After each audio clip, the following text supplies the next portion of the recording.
So I was speaking at a meeting in San Jose of tax people a few years later, and there were three guys there, Bill Benson and a couple of others, and they had all fought the IRS, but they had lawyers, and they'd paid their lawyers a lot of money to fight the IRS. So after they spoke, and their lawyers had done a great job for them, and they had won their cases, and then I got up and gave my little spiel about how I went to tax court and didn't even have an attorney. Well, it sort of threw a wet blanket over everything, and they never invited me back again. So I wasn't bragging, but I was just telling the circumstances, and that you really did not have to have a lawyer if you had the truth on your side, and if you wanted to go in there and fight yourself. But people have been so terrorized that they're afraid to fight the government. And they don't realize the bureaucrats are more frightened than you are, because they're afraid of losing their cushy jobs. They have more to lose than you do. And I have never met a bureaucrat who would stand up and fight you. Never.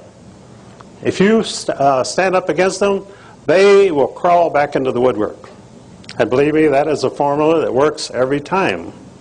Because they're not paper tigers, they're not tigers at all. These are just guys that are interested in making a good living without working. And you become a threat to them when you imperil this soft life that they have. And believe me, Washington, D.C., people live better than anywhere in the United States. Houses sell for $1 million up there. And these are clerks, because they both work, they make good money. And interestingly enough, in the government, a lot of people never pay income tax. A lot of the bureaucrats don't pay at all. And nobody does anything about it. Because like I say, when you're in government, you're in law enforcement. And why should you enforce the law against yourself? So they don't do it. And they can get away with it. Some of those guys retire after working all their lives in Washington, still haven't paid any taxes. They don't come around and put liens against their houses, because it's a government of them against you. You are going to pay the bills, and they're going to see to it that you pay the bills, and they're going to enact penalties against you. In fact, the first time I ever got a request for audit from the IRS, I read it over, and I thought to myself, this is very frightening. Here I am, alone in the world. I have nobody to fight for me, and I got to go down there, and they're going to take me apart. So I said, my gosh, I'm really terrorized. So the next day I went down and filed a lawsuit against the IRS agent for terrorism.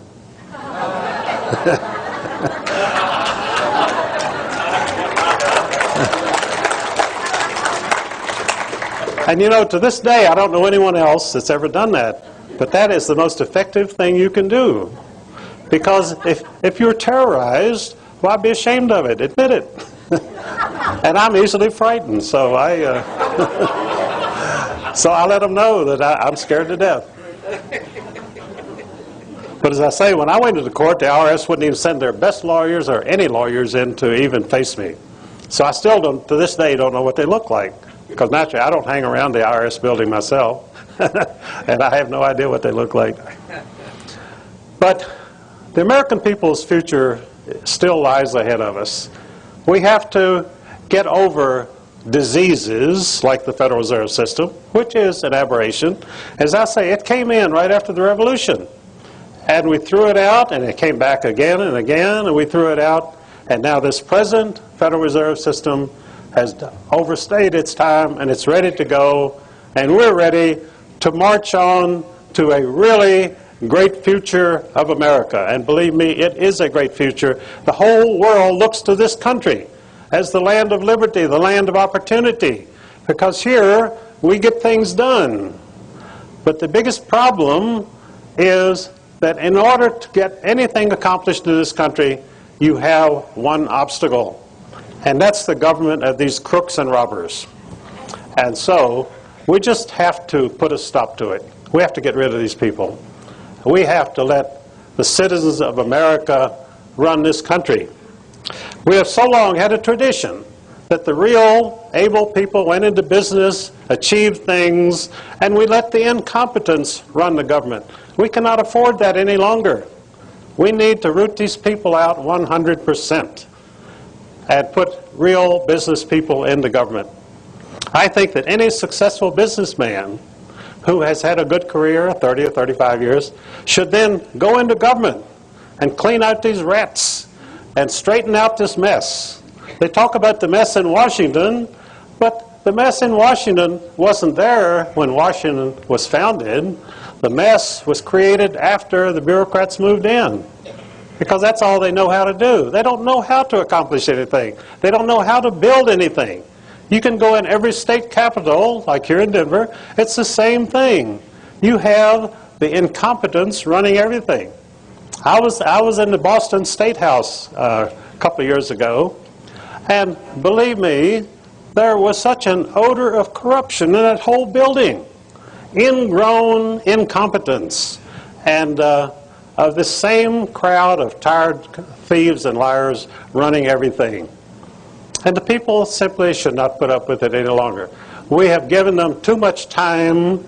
We have to tell them their time is over. We're taking back our country, and then we can move forward together. Because the great goals have still not been achieved, but they're there. We could still do it. We haven't lost anything except a lot of time and a lot of being Mr. Nice Guy. I'm asking you, don't be Mr. Nice Guy any longer. Thank you. Thank you so much. There's 5 minutes for questions. If you have any, get to the microphone, give us your name, and will you take questions? Yes, I'll take questions. We'll also have a workshop later on today. A workshop tonight. But any questions right now we'll deal with. We got time for 4 or 5 questions, so okay, go ahead. My name is May Cornish. Speak up, please. My name is May Cornish, and he said we should do something about it. What do you suggest we do about it, all of us? Well, there's one thing about these people. They're not bashful. They have never hid anything that they've done, so the record is clear, and that gives us the opportunity to move against them. Just go after them for what they've done. You don't have to imagine anything or make up anything. It's all on the record, everything they've done. So you think we should be filing lawsuits? Is that what we do? Well, lawsuits is the great peril of every bureaucrat. No bureaucrat wants to have a lawsuit filed against them. So I'd say that is the best way. And any citizen can file a lawsuit. Any citizen has the right under the Constitution to represent himself in court. All it costs you is the filing fee, which used to be $10. And when Ronald Reagan became president, as a conservative revolution, they upped the fee from $10 to $150. I have to pay $150 fee today to file the same lawsuit I used to file for $10. But that you cannot get it on file until you pay the fee, unless you take a vow of poverty. And I think, too, that a lot of you in this room know that you wouldn't have to pay the fee because the Constitution requires gold and silver in payment. So if you don't have any, they can't accept the fee. So that's a good way out of it, too. My name is Vernell Hammett, and I would like to know, I think that's a great idea. The unfortunate thing is the incompetence goes all the way down to the county commission, which means that the judges and the people down at the state house are all corrupt. How do we handle that problem? Just as citizens go down and file these liens against bureaucrats? I haven't filed liens against people. I sue them outright. Now, some people have gotten in a lot of trouble filing citizens' liens because the judges strike back. It really infuriates them. So, but you're right about the incompetence goes all the way down. I used to say even the janitor in the county courthouse was part of the courthouse gang, because they don't let anybody into their group unless they're totally controlled, totally owned by them, and who will be totally obedient. So it is all the way down. It's just not in Washington. I don't say clean up Washington. Clean up every village in the country. Thank you. I'm Dan Pill. A while back ago, Eustace, you had that lawsuit against the Dow Jones in Boston. Whatever become of that? Do you remember when you sued them? Yes. Well, what happened was I was scheduled to speak in Cape Cod, and Bo Greitz had been up there, and he said, look, those people are great up there. Why don't you go up? So I did.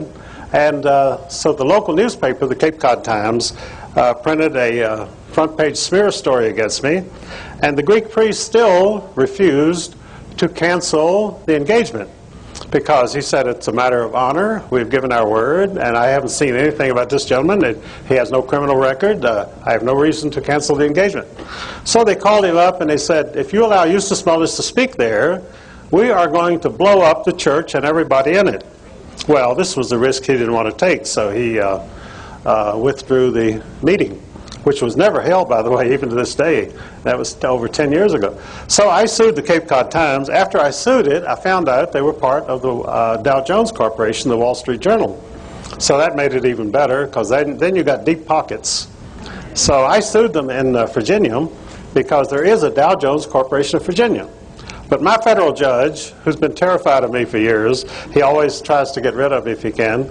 So he said, Mr. Mullins, he said, I don't have any jurisdiction, because the Cape Cod Times, of course, was published in Cape Cod, but it was owned by a company that was doing business in Virginia.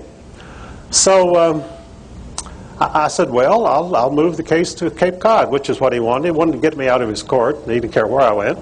And so the judge up there dismissed it without a hearing. So I went to the courthouse, and they said, well, his own clerks told me he can't do that. So I refiled it, and he dismissed it again with prejudice, which means you cannot file it again. So that was the end of that lawsuit, but I've had 2 more lawsuits going in Massachusetts ever since, because the beauty of our legal system is, and it's for the lawyers, but it's for you too, when you start a case, they have it set up so it can never really come to an end. You can keep it going as long as you want to keep going back to court. In fact, I just reopened a case. They rendered summary judgment against me in October 13th, 1998, and I just reopened it on the grounds that I was in the hospital and didn't have a chance to appeal, which was true. And the judge knew I was under treatment at that time, and he still dismissed it. So I filed a petition to reopen. And I think I've really got them up against the wall. They don't know where to go on this one. So I do these things, and I sit back and see what they can do. And generally, they don't have an answer. One more question? We've got to be quick now, because we want to be fair to everybody. Certainly. Okay, I'm Fritz Springmeyer from Oregon City. Eustace, would you talk about NorFed and real money instead of all this funny money we've been talking about?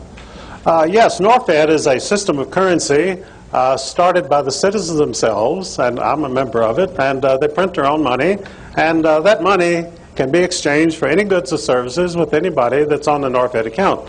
And you see, the thing about money is that if someone will accept it, it's a medium of exchange, but you have to find somebody that will accept it. In fact, when the Federal Reserve notes were printed after the Federal Reserve Act of 1913 was enacted in 1913, they weren't legal money. So finally, Congress had to pass the Legal Tender Act stating that Federal Reserve notes are legal tender. And that's the only way they could get people to accept them, because everybody knew it was phony money.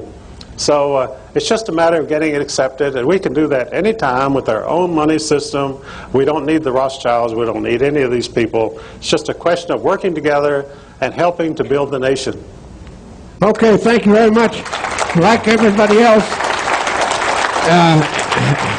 Eustace can go on and on and on, and you didn't get it any other books he has written, which are voluminous.